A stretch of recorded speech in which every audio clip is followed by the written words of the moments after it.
Welcome to Eerie, Britain, your gateway to the haunted heart of the United Kingdom. From eerie whispers in forgotten villages to spine-chilling tales of ancient cities, we uncover the ghostly secrets lurking in every corner of the UK. But this channel isn't just about our stories, it's about yours too. Have you experienced something unexplained?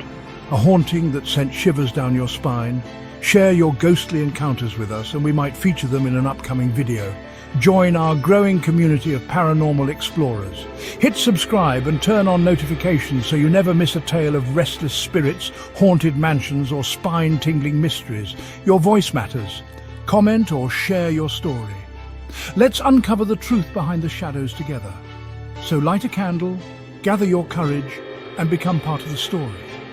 Because the ghosts are waiting and their stories must be told.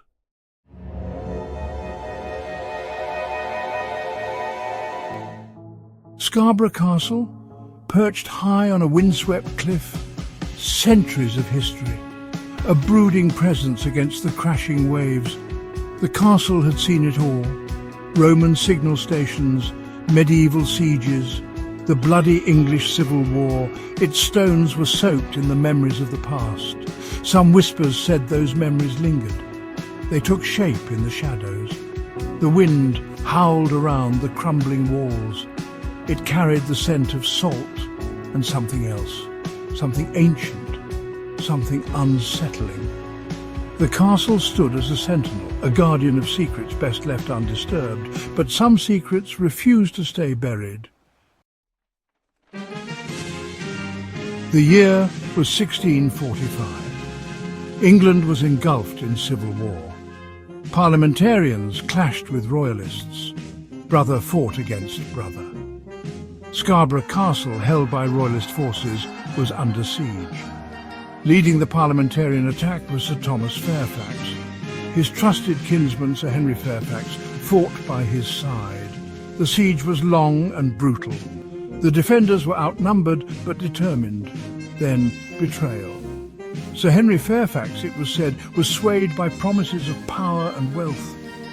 He turned on his own kin, opened the gates to the enemy. The castle fell. Sir Henry met a grim end, betrayed in turn. Now, centuries later, a group of intrepid souls dared to enter the castle's grounds.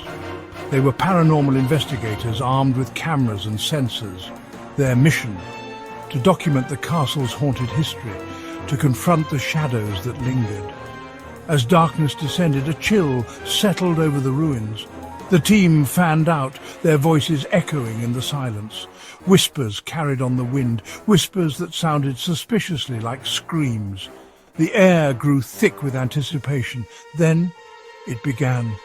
A cold spot in the king's chambers, a flicker of movement in the shadows, a ghostly touch on the back of the neck.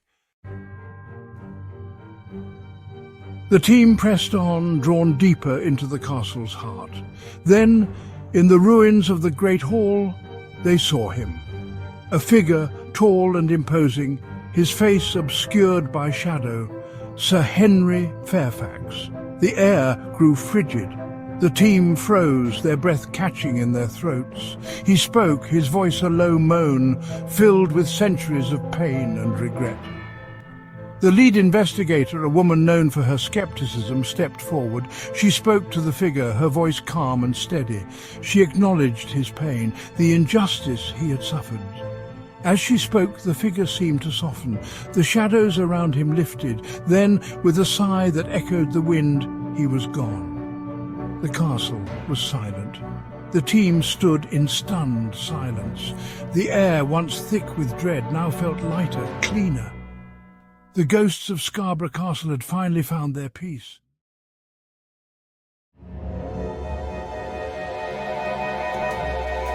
The North Sea wind whipped across Scarborough's seafront, a vibrant tapestry of life and laughter. Tourists and locals alike thronged the promenade. Children shrieked with delight, their voices mingling with the cries of gulls circling overhead. The air crackled with the scent of salt and sugar, a heady mix of the sea and the nearby sweet shops. But a shadow lingered beneath the surface of this cheerful scene. Nestled amongst the bustling arcades and amusement stalls stood a relic of the past. Ocean's End, they called it. The arcade's once bright facade had faded to a melancholy grey.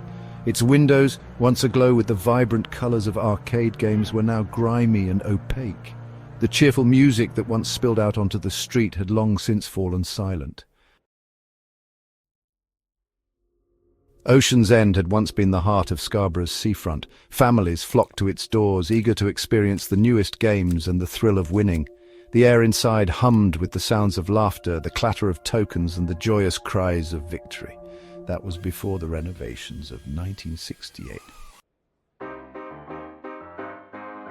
The work had begun with such promise. The owners, eager to modernize the arcade, had hired a local construction crew. The workers set about their task with enthusiasm. They tore down walls, ripped up flooring, eager to unveil the arcade's fresh face. But what they found beneath the surface sent a chill down their spines. The jackhammer clattered to a halt, its sudden silence deafening in the cavernous space. Dust hung heavy in the air, swirling lazily in the weak beam of a worklight. The foreman, a burly man named Tom, swore under his breath. His boot had snagged on something buried beneath the concrete floor.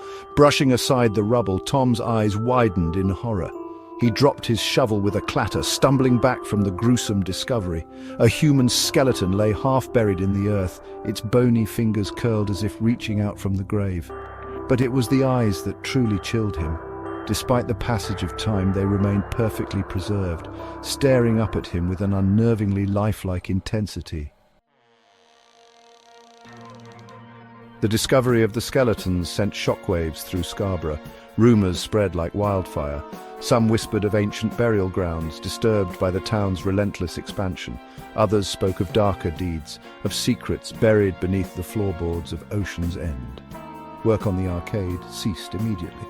The owners, their dreams of modernization shattered, tried to salvage what they could. They reopened Ocean's End, hoping to recapture the magic of its past. But the arcade remained stubbornly shrouded in an unsettling atmosphere. Thanks for watching. Don't forget to like and subscribe. And don't have nightmares.